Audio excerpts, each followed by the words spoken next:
কিটেনদের এই দড়ি দিয়ে পাতা দিয়ে এই খেলাগুলো দেখতে এত ভালো লাগে।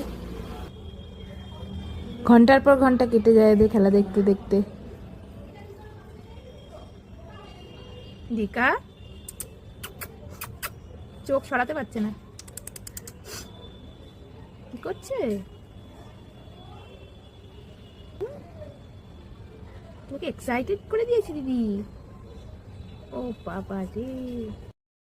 কদিন ধরে সুপ্রিম কোর্টের রায়ে খুব মনটা খারাপ হয়ে গিয়েছিল। আবার নতুন রায় বেরোনোর পর মনে একটু শান্তি এসেছে।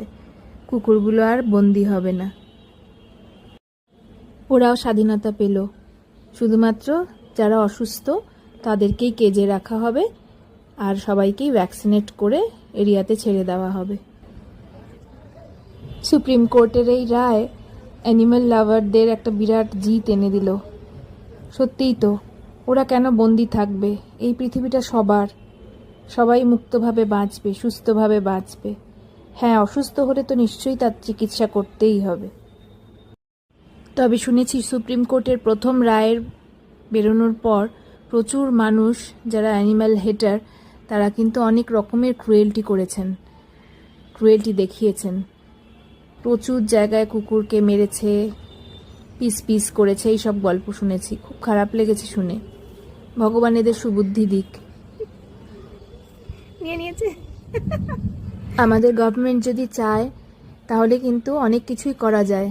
এদেরকে সময় মতন এবিসি যে রুল আছে তার আন্ডারে নিয়ে এসে এদের বার্থ কন্ট্রোল করা যায়, এদের ভ্যাকসিনেট করা যায়।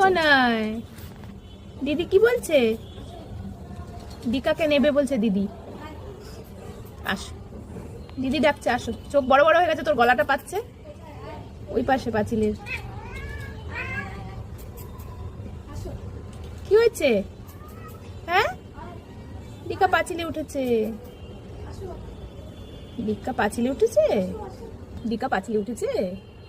দিকার বাবা বকছে তাই কি?